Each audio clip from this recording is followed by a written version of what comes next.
teaching in the MacArthur Study Bible in the ESV translation. Becky, hold yours up. The ESV. Look how thick that is. That's the same thing as this. That's the Study Bible. That's the ESV. Terry, hold yours up. That's the MacArthur Study Bible. Not that thick. Like 25,000 notes in there, and maps and charts. But the ESV from Crossway and the MacArthur, the ones I use the most. 95 scholars and teachers from many persuasions, Arminians, Calvinists, amillennials, premillennials, post-millennialists, were involved in the ESV translation team with Wayne Grudem as the general editor, while John MacArthur is behind the study Bible that bears his name. Grudem, along with MacArthur, are two of today's most prominent Bible scholars. MacArthur has pastored the same church for 42 years, and he was not involved in the ESV translation, but he has taken his 42 years of studying and pastoring and applied that to the ESV text. As for the Crossway ESV Study Bible, 53 different scholars and teachers added the study notes to it. So it is not just one man's scholarship. I'm thinking about adding the Ryrie ESV Study Bible to my library as well. I carried a Ryrie Study Bible in NIV for years. I still have it. Still look at it. Of course, I have many other versions as well. Now, y'all know how much I like the ESV translation. And this is not a sales pitch for the ESV, but it is an essentially word-for-word translation and not a paraphrase like the NIV. Essentially word-for-word means that it's word for word, but sometimes we don't have a word in English to just go word for word with the English word, or the Greek word in the New Testament, Hebrew and Old. And if we use that word, it just wouldn't really make sense. So we have to use the best English word we can that conveys the same meaning. You know, Greek might have this much meaning wrapped up in one word. You know, we have to make it, but it's word for word. But the ESV is the freshest word-for-word translation to date. It has all the latest evangelical Christian scholarship available, including the oldest, most reliable Greek manuscripts, plus recent archaeology and other resources that other translators did not have just a few years ago. And now, for you King James folks, or KJVO folks, King James Version only, or AV, Authorized Version. I want you to know that the ESV translation is a direct descendant of the Tyndale King James Version legacy of word-for-word translation. They come from the same stream. It, however, has improved scholarship and updated language. Our understanding of the Greek and Hebrew languages has grown by leaps and bounds in recent years, and we have a better understanding of the nuances of the original languages. For example, the King James Version uses the word unicorn about 9 times. You can find it in Numbers 23:22. Unicorns have never been proven to exist. Not found anywhere else except in fairy tales. But it is not a problem with the biblical text within the manuscripts that were used, but with the translation of the Hebrew word re'ah. We now know, with all the new information we have in studies, that re'ah in Hebrew means wild ox and not unicorn. I'm sure I'd want my child reading about unicorns. But even the New King James Version now has wild ox, as does NIV and the rest of it. But the accuracy with which the original words were handed down is not the same as the interpretation and understanding of those words. The modern scholarship available today wasn't available to past translators, but those godly men did a fantastic job with what they had to work with. It is absolutely remarkable how the Scriptures have been preserved and handed down. We found the Dead Sea Scrolls that go back to 200 BC, complete books of Isaiah and all the others. And they are pretty much 99.5% word for word of our modern day translations. It's absolutely remarkable, and it is truly the work of God. Now, if you want to stick with the King James Version, that's okay.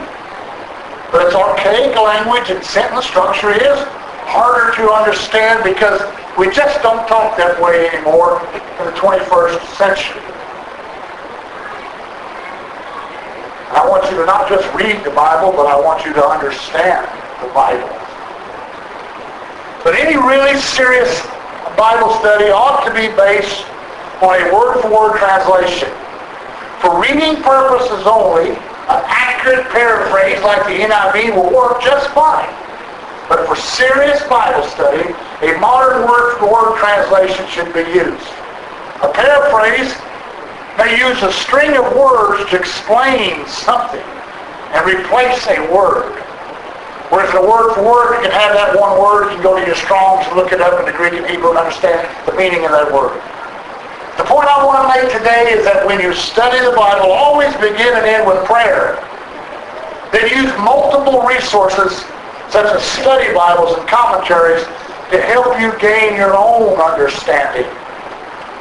I have great respect for Wayne Grudem, and I agree with the majority of his doctrine, except for his eschatology and covenant theology. Eschatology is the study of end times.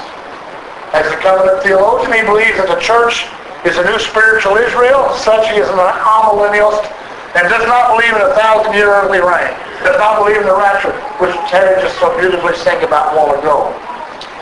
And one thing you should know is that Grudem's personal beliefs do not dominate the study notes in that Bible.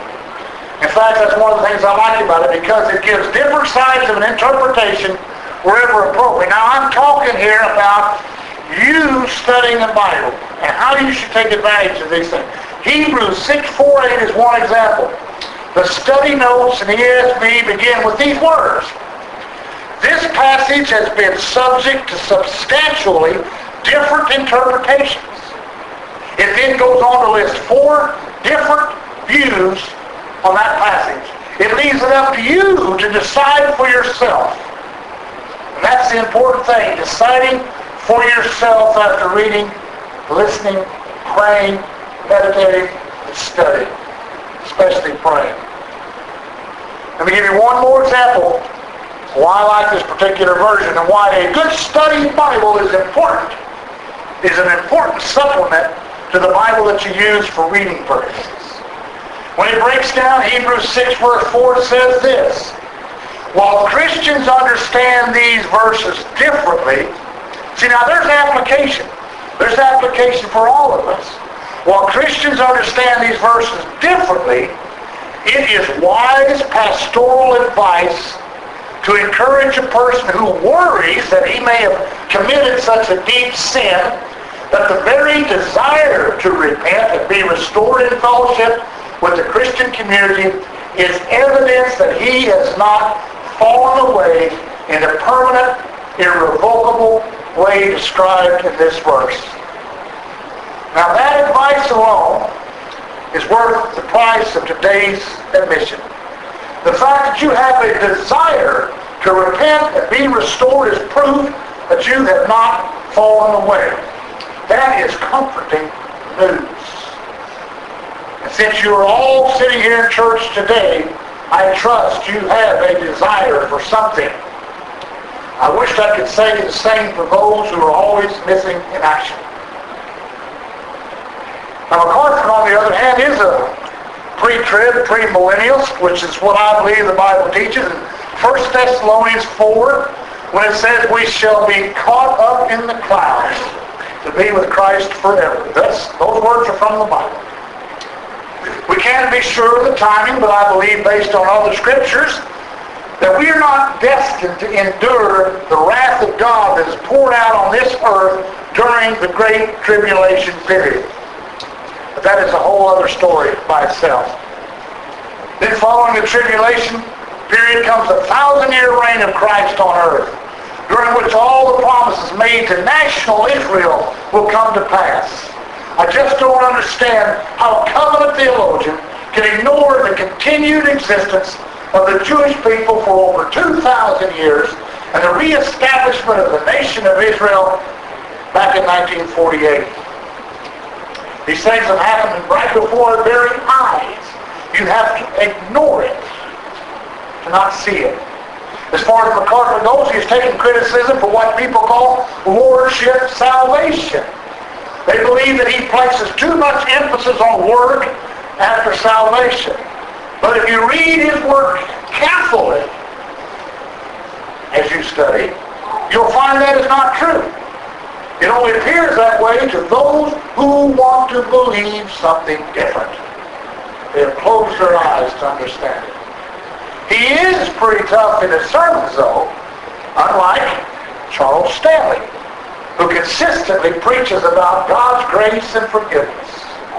MacArthur will make you aware of your shortcomings and cause you to realize how short you fall, while Stanley is like a salve for your wounded soul. Both are useful, and both are doctrinally correct in my opinion. I love listening to Charles Stanley. I like listening to Jeffers. He's another good one. Grudem, MacArthur, Stanley, however, unlike the false prosperity preachers you see on TBN, all preach and teach the gospel of grace despite differing on certain issues and interpretations. That's the lesson I'm trying to teach.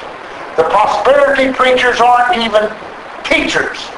They simply preach false promises and ask continuously for you to send them seed money so they can get rich. There's a big difference between that and supporting your local church. The point I'm trying to make is this. Use as many resources as possible when you get serious about studying the Bible. Be wise in your selection. Always remember that they are only tools and do not have the authority of the Bible. God has given insight and wisdom to many godly men throughout history. So why not take advantage of their knowledge? Spurgeon was adamant about it. God did not save it all up just to give it to you alone. Take advantage of these that have worked and labored for years in the ministry and studied and written these commentaries. Take advantage of them. But always pray about it. And as far as agreeing with every single thing that a particular theologian, preacher, or scholar says, that is not necessary for them to be useful to you. Study them all. Pick off the meat, throw away the bone, and pray about it.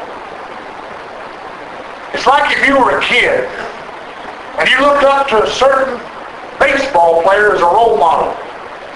Now, having a non-biblical role model may not be ideal, but it is a fact of life. But let's say this baseball player has a lifetime batting average of .333. For you non-baseball players, that's a very good average. Ty Cobb had the best at .366. Babe Ruth was at .342. Now, along with this average, he has 3,200 hits, 550 home runs, and 1,800 RBIs. Those are Hall of Fame numbers, aren't they, Pat? I know you're a Ranger fan. You got beat last night, George, 2 games ahead. Now, besides his numbers, he's a great guy, this baseball player, with these wonderful Hall of Fame numbers. He always talks to the press. He always stays after the games and signs autographs. He visits sick children in the hospital. He even paid for a cancer ward in a local hospital. He is a team player in the clubhouse and does not let his ego get in the way of the team. He'll play any position to win, but he's only been married to one woman for the last 20 years and has 3 wonderful kids.